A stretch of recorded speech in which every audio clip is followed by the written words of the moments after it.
Bismillahirrahmanirrahim. Alhamdulillahilladzi hadana lisabilil huda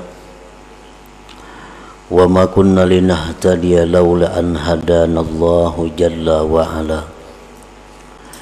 Ashhadu an la ilaha illallah wahdahu la syarikalah al-muttasifu bil qidami wal baqa. Wa ashhadu anna sayyidana Muhammadan abduhu wa rasuluhul ma'ruf bis-sakha wal wafa. Allahumma salli wa sallim wa barik ala sayyidina wa maulana Muhammadin afdali man bil ardi was sama wa ala alihi wa ashabihi wa dhurriyyatihi wa atba'ihi ila yaumil liqa, amma ba'du. Yang kita hormati dan kita cintai para habaib dan para alim ulama, para muhibbin, hadirin, hadirat rahimakumullah. Alhamdulillah, kita panjatkan puji dan syukur kehadirat Allah subhanahu wa ta'ala yang telah memberikan kita hidayah, taufik dan inayah sehingga kita pada malam ini dapat kembali berkumpul bersama-sama di majelis yang penuh berkah ini. Salawat dan salam kita haturkan keharibaan junjungan kita Nabi besar Muhammad sallallahu alaihi wasallam dan kepada seluruh keluarga, para sahabat, zurriyat dan pengikut beliau sampai hari kiamat nanti.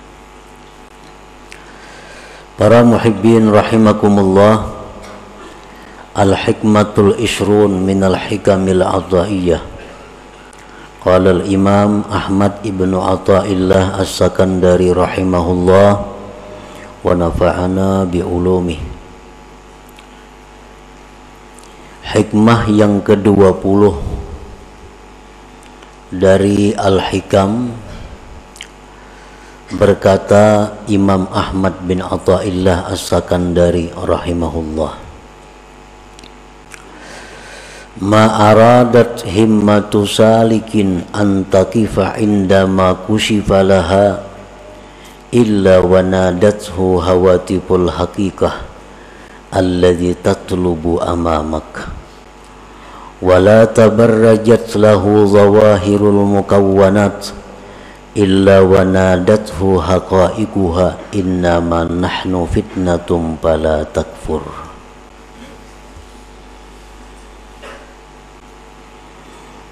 Arti terjemah dari hikmah yang ke-20 adalah tidak menghendaki keinginan orang yang tekun beribadah bahwa berhenti dia ketika dibukakan baginya, melainkan menyeru akan dia oleh suara-suara hakikat. Bermula yang kamu tuntut itu ada di depan engkau. Dan tidaklah bernampak bagi seorang ahli ibadah oleh zahir-zahir ini alam, melainkan menyeru akan dia oleh hakikat-hakikat ini alam. Hanya saja kami ini merupakan cobaan, maka janganlah kamu tergoda dengan cobaan itu. Nah, para muhibbin, itulah terjemah daripada hikmah yang ke-20. Kana abdun bil amsi syaridan an siratillahi ta'ala mu'ridan an kalamihi wa sunnati nabiyyihi sallallahu alaihi wasallam munghamisan bi bihari syahawatihi wa ahwa'ihi thumma adrakathu hidayatullah subhanahu fasyarahallahu sadrahu lil islam wa ta'allama ahkamah thumma jatahada bi ta'atillah bi ada'i faraidihi wa jitinabi nawahihi wa iktsarin nawafil minas salah was siyam was sadaqah Fatala zaman ala dhalikal hal, kana syaitan yugrihi min qablu bil fawahish wal munkarat, bal an yuwaswisu ilaihi qailan ala tara kaifa asbahta al-an anta min khairati ibadillahi salihin tata'allamu ahkamahu wa tuaddi faraidahu wa tajtanibu nawahiyahu wa tuksirun nawafil wa tashabul ulama qad asbahta min awliyaillahil muqarrabin. Fa idza rakana ila hadzal waswas wa tasharraba hadzal iha ila al-yaqin min nafsihi ada ila aqbaha mimma kana alaihi sabiqa.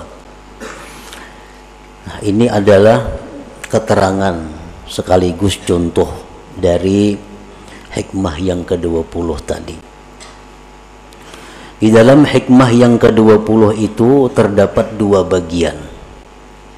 Bagian yang pertama, ma'aradat himmatu salikin antakifa indama kushifalaha illa wanadathu hawatiful hakikah alladhi tatlubu amamak. Sedangkan bagian kedua yang selanjutnya adalah seorang hamba yang dulunya hamba ini lari menyimpang dari jalan Allah, berpaling dari kalam Allah dan sunnah Nabi sallallahu alaihi wasallam. Seorang hamba ini tenggelam dalam lautan syahwat dan hawa nafsunya.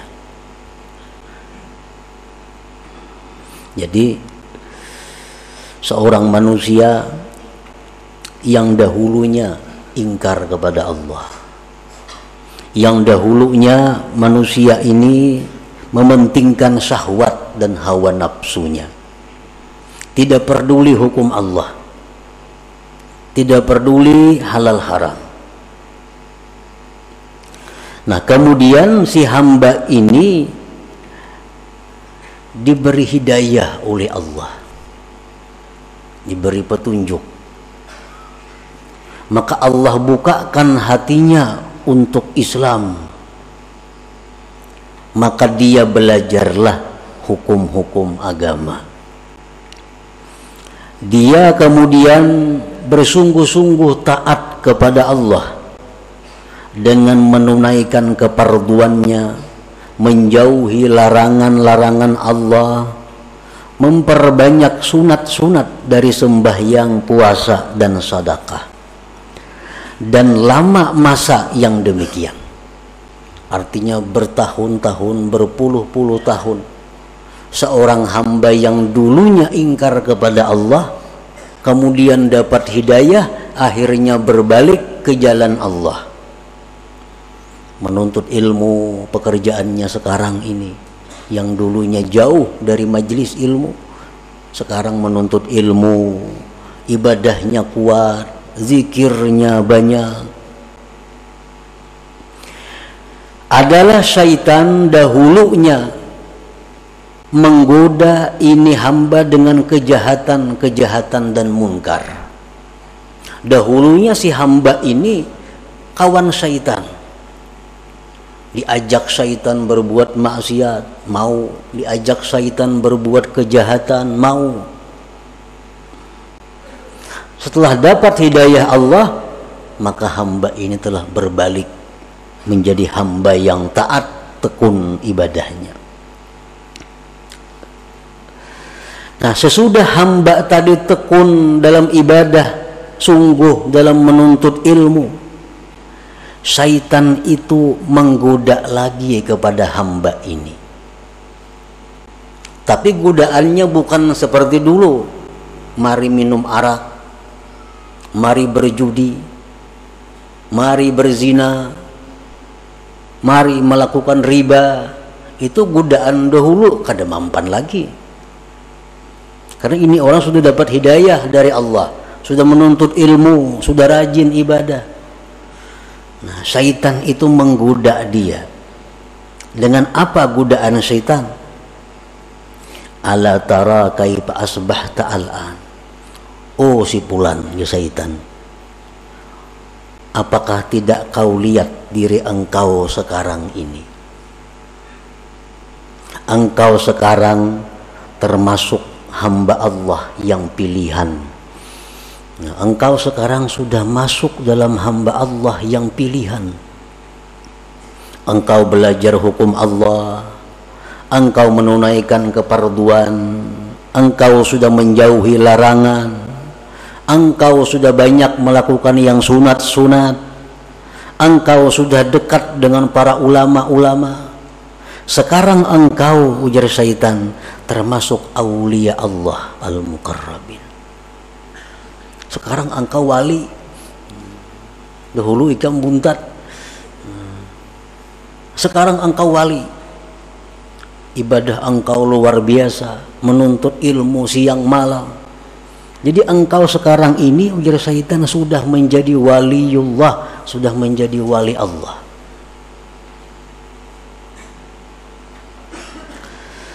Nah, apabila si hamba ini setuju dengan bisikan syaitan itu,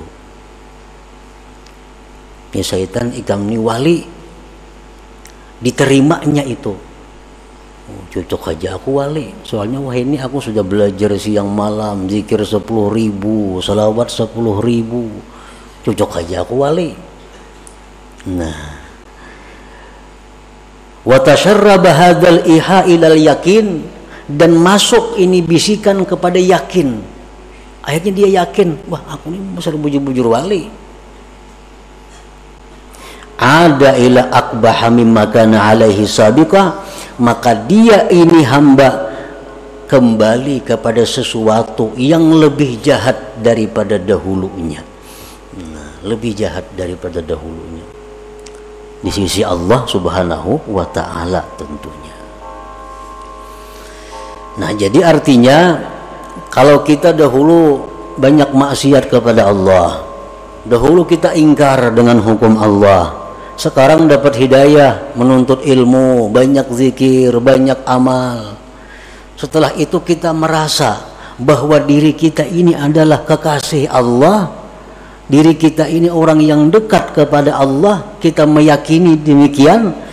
Nah, kita sebenarnya lebih jahat kedudukannya di sisi Allah daripada kelakuan kita yang dahulu kala yang suka maksiat itu.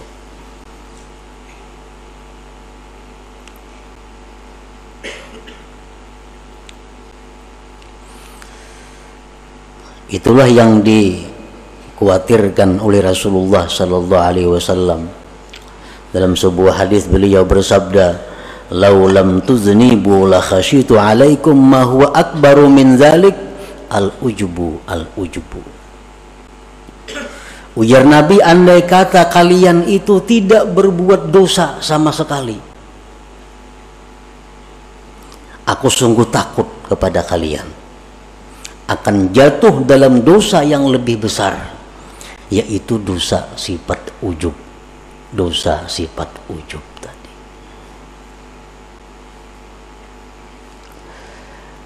Sayyidatina Aisyah radhiyallahu anha, beliau ditanya, mata yakunur rajul musi'a? Qalat idza zanna annahu muhsin. Kapan seseorang itu dikatakan jahat di sisi Allah? Ujar Aisyah menjawab, bila mana dia sudah menyangka dirinya baik. Bila mana kita menyangka diri kita ini sudah baik, berarti kita orang yang jahat di sisi Allah Subhanahu wa ta'ala. Nah, ini keterangan daripada bagian yang pertama daripada hikmah yang ke-20 tadi. Nah, para muhibbin rahimakumullah, jadi syaitan ini, ujar para ahli suluk, mengatakan selalu berusaha menggoda kita sampai kepada tahapan-tahapan yang ke-7, baru syaitan itu berakhir menggoda kita. Sampai 7 tingkat keadaan-keadaan kita, syaitan selalu membisik kepada kita agar kita gugur, agar kita terjatuh ke dalam jurang yang hina. Nah, untuk menghindari, menjaga keselamatan dari godaan-godaan syaitan yang 7 tingkat itu, 3 hal yang kita perlukan. Pertama, ilmu. Ilmu yang pertama. Yang kedua, doa kepada Allah agar dipelihara. Yang ketiga, kawan yang baik. Nah, 3 macam itu kalau kita ingin selamat. Para muhibbin rahimakumullah, apa yang 7 itu? Dalam tahapan pertama, syaitan itu mengajak kita dengan ajakan ukfur. Ukfur, kafirlah engkau. Icam jaka kafir. Nyaman kada besembayangan, kada berpuasaan, kada berzakat, kada istilah perjinahan, kafir. Mungkin ajakan ini tidak ditujukan syaitan kepada kita, karena kita insya Allah kada mungkin hakun bakapir. Ada bisikan nyuruh kafir, bakapir lah, insya Allah kada. Tapi untuk orang-orang yang tertentu bisa terperdaya dengan ajakan ukfur ini. Nah, kalau syaitan itu mengajak kita kepada ukfur, kafirlah kamu kepada Allah, ilmu yang kita perlukan untuk mengatasi ini adalah firman Allah, wa ma liya la a'budul ladzi fatarani. Tidak ada alasan wahai syaitan untuk tidak menyembah Tuhan yang menciptakan aku. Kalau engkau mengajak aku kepada kafir wahai syaitan, aku tidak ada alasan untuk tidak menyembah Tuhan yang menciptakan aku. Selamat kita. Kada hakun bakapir dibawai kafir kada mau. Lalu dalam tahapan yang kedua, syaitan mengajak kita, membisik kepada kita, la tuti' rabbak. La tuti' rabbak. Kalau ikam sudah Islam, ya syaitan, ikam kada perlu taat lawan Tuhan. Karena ikam sudah Islam, kada perlu taat kepada Tuhan. Kada perlu sembahyang, kada perlu puasa, kada perlu zikir. Karena orang Islam itu sudah selamat. Menghadapi ajakan ini, kita mesti ada ilmunya. Dengan ilmu bahwa wahai syaitan, aku kada kawa kada taat lawan Tuhan, kada kawa kada sembahyang, kada kawa kada beribadah, karena itu bekalku hari kiamat. Nah, hari kiamat tuh aku perlu bekal. Bukan hanya Islam bekalku, tapi sembahyang, puasa, zakat, sembahyang sunat ini. Artinya syaitan itu kada ada membisiki kita, pang, kamu jangan sembahyang lah, kada ada pembisikan itu. Cuman dalam hati kita nih ada, dalam diri kita ada muncul asa kada hendak sembahyang.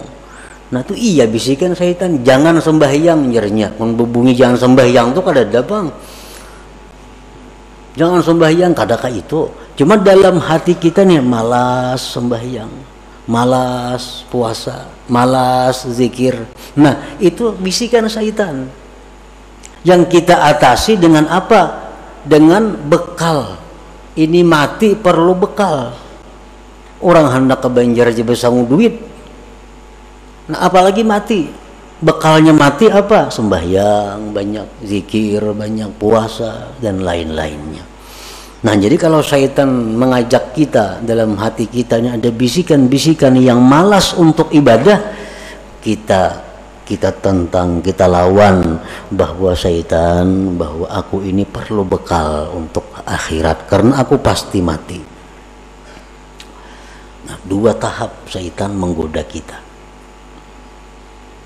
Tahap yang ketiga, ujar hati nih nang dibisiki syaitan, ayo ikam banyak-banyak beramal, banyak-banyak sembahyang, tapi kaina bila tuha. Nah, bila tuha aja lagi anom berhemat napa? Karena nang dipandang tuh akhir umur, Ikam walaupun wah ini pak ibadah, kalau akhir umur karena ikam jahat jadinya. Jadi baik wah ini berjahat karena akhir umur hanya berbaik. Nah, ini mungkin seringkali datang ke dalam hati kita. Ini sering datang ke dalam hati kita. Padahal itu adalah syaitan. Kaina gin, amal banyak. Kaina mun sudah tuha. Kaina aja sembahyang tahajud, amun sudah tuha. Padahal orangnya umur 60 sudah ini. Nah, bila lagi tuhanya. Kaina aja nuntut ilmu bila sudah tuha. Kaina aja bila sudah tuha. Nah, apabila dalam hati kita ada bisikan seperti itu, kita punya ilmu bahwa umur itu di tangan Allah. Umur kada pandang tua muda, kada pandang sihat sakit, kalau sampai mati. Jadi kada kawa menunda-nunda amal itu. Bila ini hendak beribadat, gawi, laksanakan. Kada perlu menunda. Nah, para muhibbin rahimakumullah, syaitan itu hati kita ini dibisikinya lagi. Jadi syaitan, kalau engkau memang hendak beramal beribadat juga, ajil, lakasi beramal, sembahyang 1000 rakaat semalaman kayak Zainal Abidin, atau 500 rakaat kayak Imam lakasi. Nah, digasaknya kita oleh syaitan supaya banyak-banyak beramal. Tujuannya apa? Bila kena banyak kita busan ampe. Atau lagi tujuan syaitan bila banyak-banyak itu berancap-ancap kada sempurna, sembahyang kada bertumak ninah jadinya. Itu tahapan yang keempat daripada syaitan, bahwa segera. Nah, ini kita atasi syaitan dalam hati kita. Kita bisiki, aku beramal kada perlu belaka-lakas, yang penting aku sempurna. Kada perlu berancap-ancap. Karena begitu ada niatku sudah beramal, itu sudah masuk. Nah, perlahan kita gawi, perlahan sembahyang, perlahan baca Quran kita perlahan. Nah, tahapan yang kelima, syaitan ini menggoda kita lagi dengan godaan apa? Nah, syaitan kalau ikam sudah perlahan itu, ikam tunggu, ikam akan dipuji oleh seluruh makhluk. Ikam akan dipuji oleh manusia, ikam akan dipuji oleh orang-orang besar karena mengakui kehebatan engkau. Ikam ahli ibadah, ibadahnya bagus. Nah, supaya kita ini ria. Nah, kita atasi dengan demikian, wahai syaitan, aku beribadah kada mengharapkan pujian orang. Aku beribadah kada mengharap penilaian orang. Yang kutuju itu adalah penilaian Allah. Aku cukup Allah yang mengetahui aku beramal, kada perlu orang lain.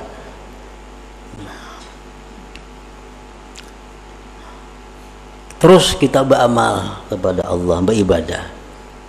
Nah, yang keenam ini, ujar syaitan, kalau ikam itu beramal sudah mengharap Allah, sudah ikhlas, nah itu ngarannya ikam bujur-bujur wali. Nah, itu orang wali. Ini yang dimaksud dengan hikmah yang ke-20 ini. Ma'aradat himmatu salikin antaqifa indama kushifalaha illa wa nadatu hawatibul hakikah alla yatlubu amamaka. Nah, sekarang engkau sudah wali di syaitan. Ikam beramal perlahan, teratur, ikam mengharapkan sudah karena Allah. Ikam sekarang sudah waliullah. Nah, bila kita ma'asisi itu, bila kita membujuri, ampun syaitan mengatakan bahwa kita ini sudah wali, nah disitulah kita hancur. Nah, disitulah kita terjatuh lebih dalam daripada jurang yang dahulu kita berada.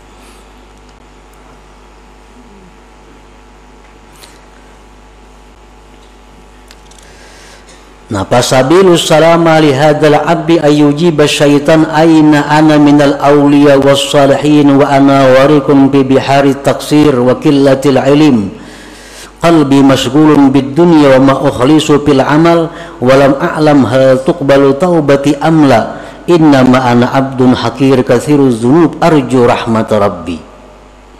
Di waktu syaitan tadi, di waktu hati kita berbisik bahwa kita ini dekat dengan Allah, di waktu hati kita bicara bahwa kita ini sudah dikasihi, dicintai Allah, di waktu hati kita bicara kepada kita bahwa kita ini wali,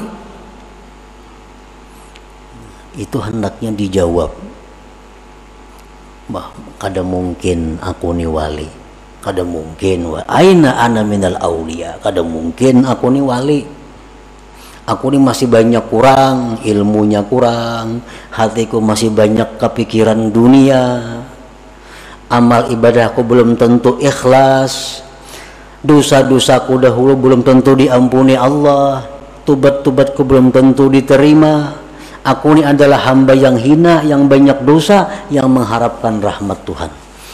Nah ini nang jawabannya kalau timbul bisikan di hati kita.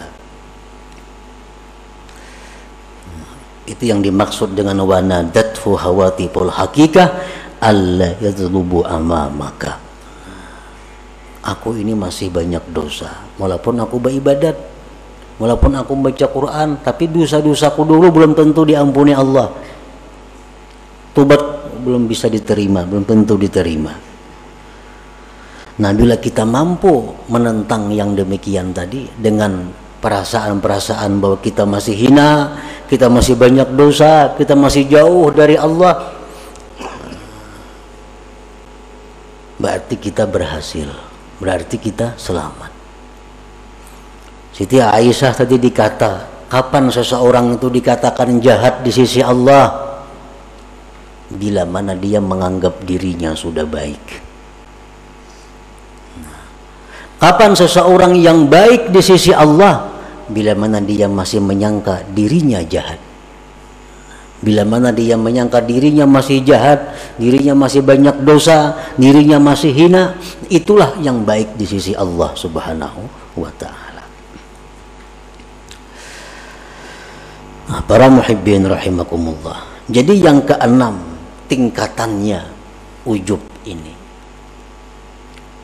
Dan bisikan-bisikan itu pasti ada di dalam hati kita. Yang ketujuh itu datang lagi dalam hati kita. Sudah bagus, sudah 6 langkah syaitan menggoda kawa diatasi. Yang ketujuh, syaitan artinya bisikan hati kita. Bisikan hati kita ini berbicara, apa bahimahimat ba'amal, amun aku ni sudah takdir ke surga, pasti ke surga mati. Amun aku takdir ke neraka, pasti ke neraka. Nah apa gunanya aku bahimahimat nih? Nah ini sudah ketuhukan ba'amal, sudah kebanyakan kitab nang dipelajari, sudah kebanyakan guru nang didengari, timbul pikiran itu. Nah apa aku bahimahimat beribadah, amun aku takdir ke neraka, ya ke neraka juga mati. Amun aku takdirnya ke surga, walaupun aku maksiat, pasti ke surga juga mati. Nah ini ada dalam hati seseorang hamba Allah. Bisikan seperti itu, walaupun kada semua orang, tapi ada dalam hati. Nah bila demikian ada, kita jawab bahwa aku hidup mati bukan untuk surga neraka. Hidupku matiku untuk Allah. Inna salati wa nusuki wa mahyaya wa mamati lillah rabbil alamin. Pokoknya aku beribadah kepada Allah. Urusan ke neraka ke surga itu urusan Allah. Nah bila kawa demikian, kita sudah berhasil melalui 7 tingkatan daripada godaan-godaan syaitan tadi.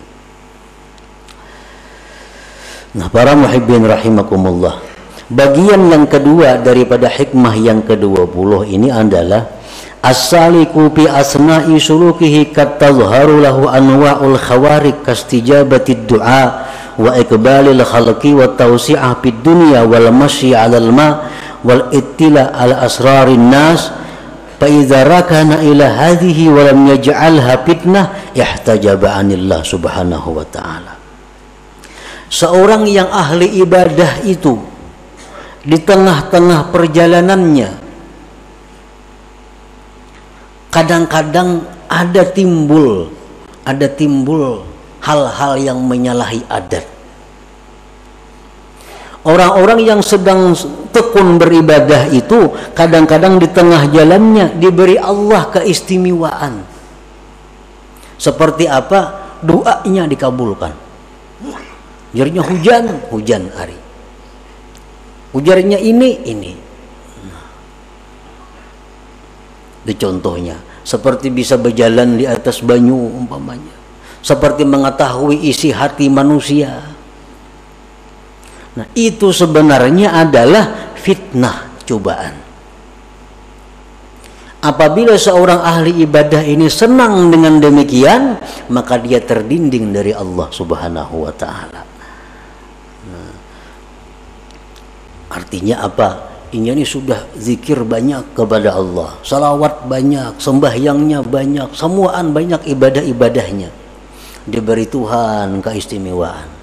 Doanya mustajab, orang-orang datangan kepadanya. Nah, bila inya senang dengan hal-hal itu, akhirnya mengurangi ibadah-ibadahnya, berarti dia sudah terdinding daripada Allah Subhanahu wa taala. Nah, jadi di pertengahan umur, di mana kita sedang tekun beribadah, itu Allah beri kita keistimewaan bahwa itu adalah fitnah, itu ujian. Bila kita pegang ujian itu, kita akan terdinding daripada Allah. Orang membaca zikir, membaca beramal, amalan macam-macam dibaca, itu ngarannya salik orang berjalan menuju Allah. Nah, kadang-kadang kena orang ini di tengah jalannya mustajab doa. Ada orang garing ditiupnya sigar, ada orang garing diberinya banyu sigar. Akhirnya ini asik dengan itu. Akhirnya jadi penambahan.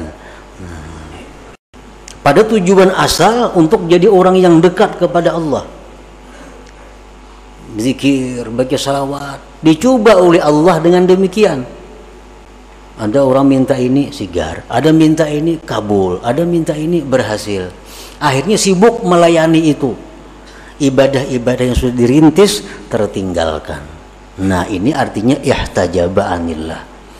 Jadi bila mana kita mengalami yang demikian, maka janganlah kita anggap itu satu kebanggaan. Jangan kita anggap itu satu kemuliaan. Tapi innama nahnu fitnah, kami hanya cobaan. Itu hanya adalah ujian dari Tuhan. Apakah kita berhenti sampai di situ atau terus berjalan beribadah sebagaimana yang sudah dirintis terlebih dahulu. Nah, itulah para muhibbin rahimakumullah, sebagian daripada maksud yang bagian kedua dari hikmah yang ke-20 ini. Mudah-mudahan kita diberi Allah taufik hidayah sehingga dapat mengamalkan ilmu pengetahuan yang diberikan Allah kepada kita. Amin ya rabbal alamin. Ila hadratin Nabi sallallahu alaihi wasallam. Al-Fatihah. Bismillahirrahmanirrahim. Iyyaka na'budu wa iyyaka nasta'in.